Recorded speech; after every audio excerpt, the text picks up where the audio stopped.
Наповнюйте свою жизнь смислом, ставлячи перед собою важні цілі. Творча група програми «Русинська родина» і я, її ведуча Віра Кобулей, желаємо вам мати мудрость, радуватися маленьким успіхам, дозволяти собі великі і малі радості. Повірте, коли ви будете чувствуватися щасливими, то і окружаючі вас люди заразяться цим состоянням, а значить, вже у світі буде більше радости.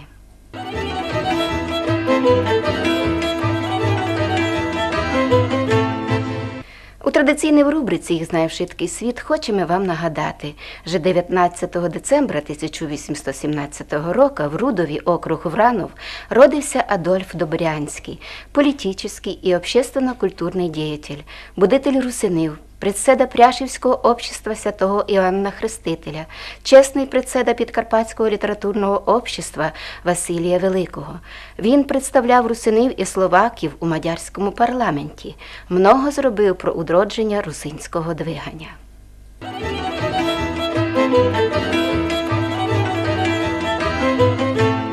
Русинською культурою і літературою все більше інтересуються науковців і студентів различних інститутів світа. Як вони сприймають наш язик, культурне наслідя, розкаже слідуючий листок нашої програми. Катю, ти їздила по наших русинських селах. Що тобі ся полюбило, що ні? І чому? Я вже зайнялася 2 роки тому, я тут була перший раз. Ну, раніше я робила також дослідження на Бойківщині, там про обряди похоронні на бакалавр. А тепер я вже на магістерських, і я почала читати історію України, і почала читати також історію Магочія, і там подивилася, що є русини. Я не знала, хто це такі русини. І почала читати більше. Я узнала, що у Польщі також є русини, і вирішила, що я прийду тут, щоб поговорити з людьми і написати мою дипломну роботу про русинів.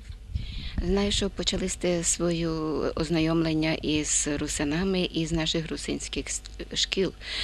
Будьте добрі, які враження маєте? Що вам все полюбило, що ні? Чесно сказати, мене все полюбило. Я бачила вже 3 уроки в недільних школах. Це було у Мукачеві, в Ільниці і також в Чинадієві. В Чинадієві діти показали мені, як проходиться, як іде вечерниця на Святого Андрія. І це було дуже інтересно для мене побачити. Міром за Петра. Файний хлопчик, разний, роботящий. Файний, а ноги такі має криві, і на біцикли колеса. Тихо будь, для женить, бо то не саме головне. Ну добре, най не буде Петро, а Василь розумний, повненький, червонощокий. Файний, а такий великий, ад де ми до колін. Тихо будь, для женить, бо то не саме головне. Ну что ж ты, Даня, мамку, пристали? Ну что, по-вашему, главное в сімейні в житті? Що? А то на нянька собі побзере. А мені що хіби? Тихо, то в мене самий ліпший. Ну, мене здивило також дуже, що діти дуже активні під час уроків. І для мене це було також дуже дивно, що, наприклад, у суботу о 8 годині вони приходять на уроки, і вони так... Я не думала, що у Польщі це було можливо, щоб діти приходили самі по себе у суботу так рано. Це було для мене дуже інтересно побачити це. Що ви відкрили для себе? Що я відкрила? Ви знаєте, я б хотіла побачити,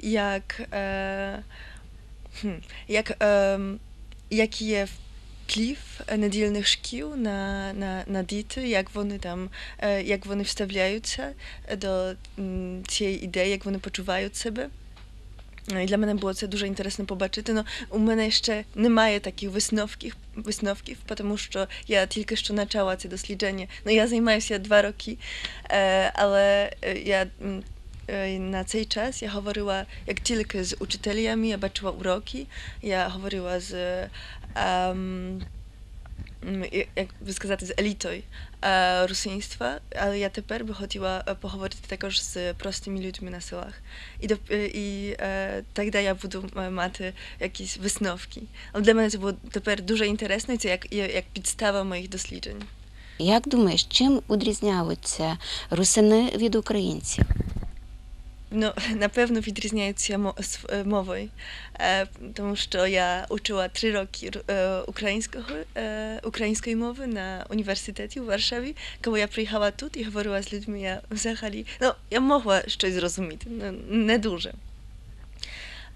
Також для мене це було, так думаю, що відрізняються також, як є звичаї, традиції, але також відрізняються між собою, навіть русини, тому що я чула, що, наприклад, є різниця поміж селами російськими, як, наприклад, проходить похорон чи свадьба. Що я так думаю, що найбільш це мова, яка відрізняє так справді русинів від українців. Русини чим вас здивували? Своєю гостинністю. Це найбільше. Справді я там також жила у русинських хат, і це було дуже. Я дуже здивувалася, як вони гостинні. А це слухались наші русинські співанки, і це полюбилися, і чому вони все тобі полюбили? Так дуже мені сподобалося. Я була справді захоплена, як молоді діти. Діти співають, майже всі співають там у хорах, чи навіть на лекціях, вони всі знають, це російські співанки. І це було для мене дуже інтересно. Я також познайомилася з народною співачкою Ольгою Прокоп. І вона також мені там розказувала, як дуже активний є цей хор, де вона співає. Що би ти пожелала русинам у ці різдвяно-новорічні дні? Ну, очевидно, я б вам пожелала, щоб Україна визнала русинів і щоб було трішки легше жити, щоб було більше русинських шкіл також в більшості сел, де живуть русини. І всього найкращого, і теплих, спокійних свят.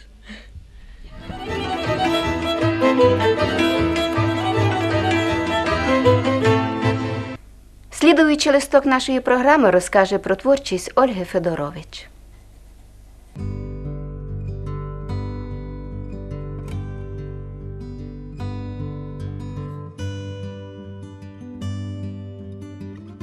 Її нарекли Ольгою, що в перекладі староскандинавської означає «свята». Друзі і близькі називають Олею.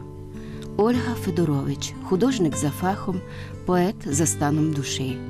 Пензель і перо – це два крила, які несуть її на хвилях почуттів, що вирують у нібито спокійній і виваженій дівчині. Для того, щоб мені щось створити, мені потрібна тиша. Коли падає дощ, тихий, теплий, осінній дощ, коли падає сніг, або коли просто ти дивишся на зоряне небо і бачиш велику ведмедицю і Касіопею, бо інші сузір'я ти не вивчила. Мені здається, що саме головне, коли виникає натхнення. Тому що бажати можна багато чого. До бажання потрібно ще і натхнення. Бо саме тоді ти можеш у спеку знайти сніг, серед зими знайти груші. Тому що виникає бажання щось робити нове, щось шукати нове, відкривати в собі щось нове, десь бачити щось нове, подорожувати, писати нові вірші, малювати нові картини, по-новому сприймати світ і себе у ньому. Тиша – це спокій, у якій народжується таємниця. Лікуєш мене. Та по чим твої ліки? Не знаю.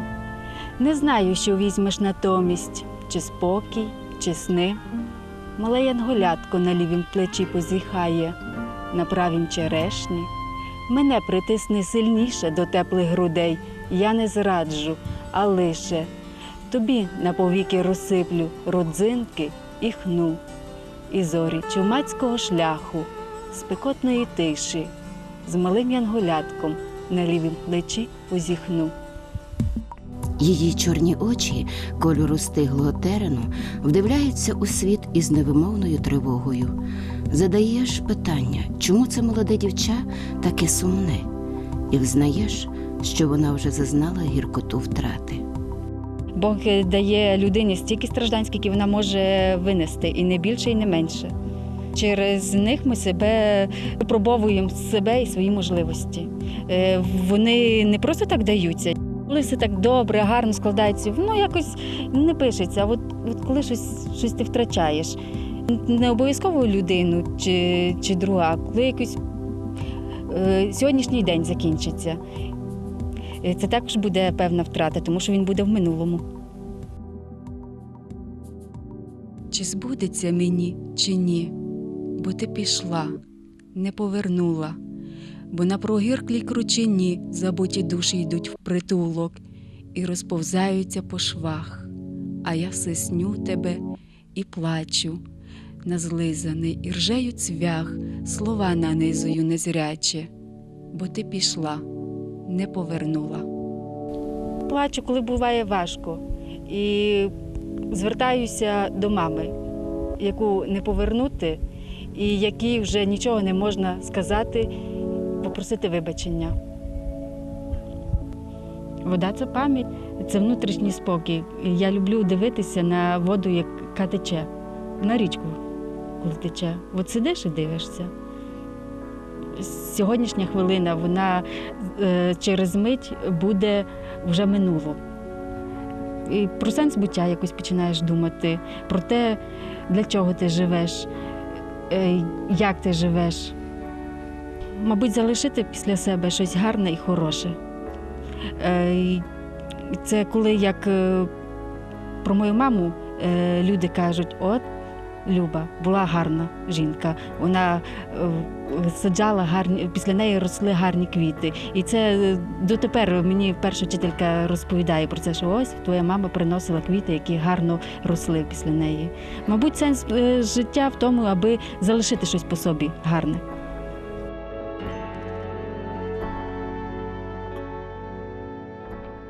Любов у її житті – це велика сила, що дає їй натхнення творити, пізнавати світ, зрештою глибше розуміти себе. В любові важлива взаємність. Вважала, що головне, аби любили мене. Але з роками розумієш, що головне, аби вміла любити ти.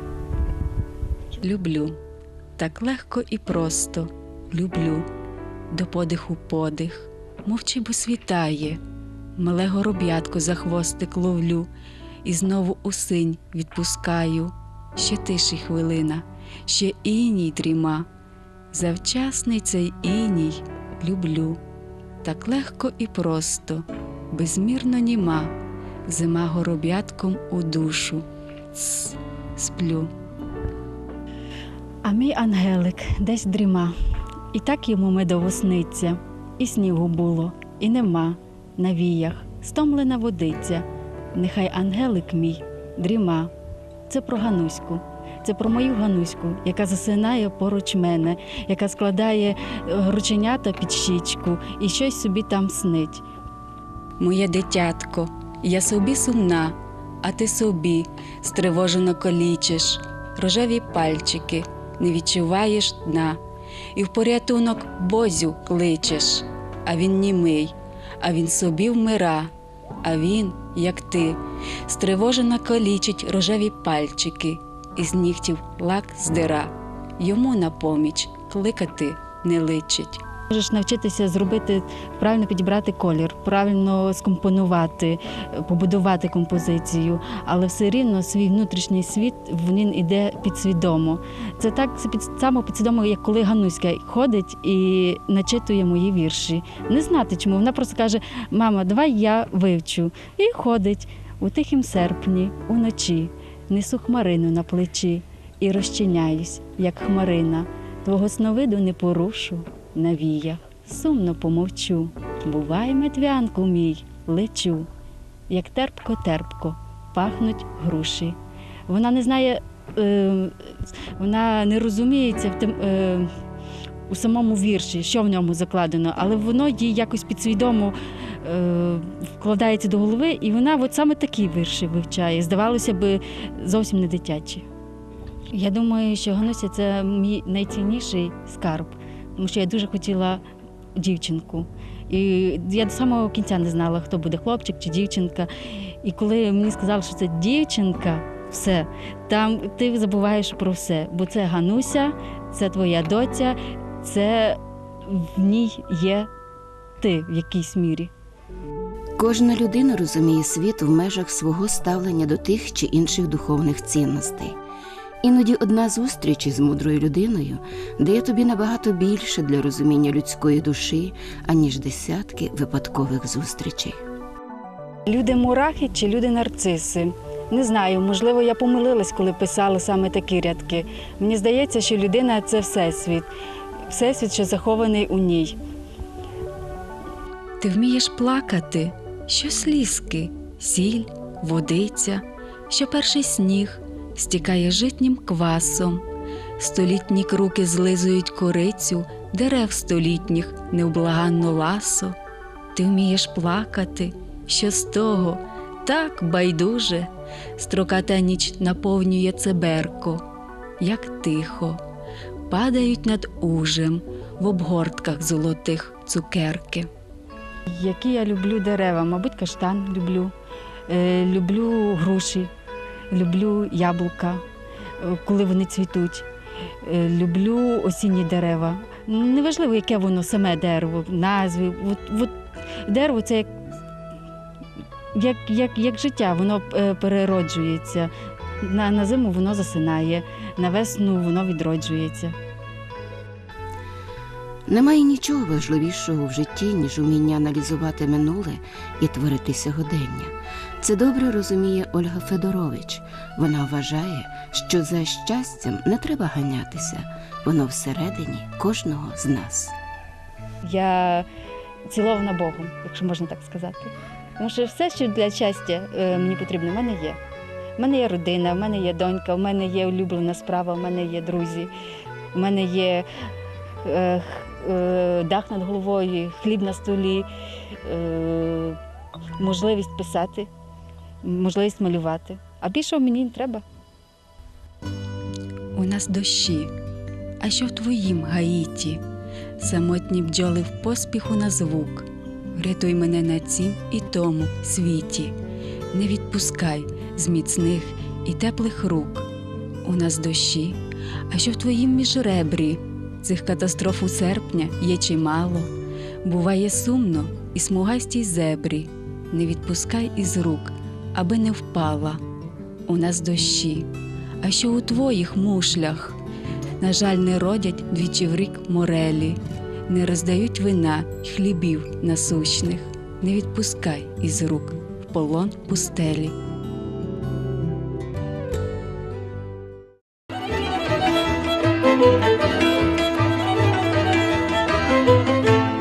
Дуже скоро утік час, доведений нам в ефірі. Я з вами прощаюся, будьте здорові й щасливі. Стрінемося через тиждень.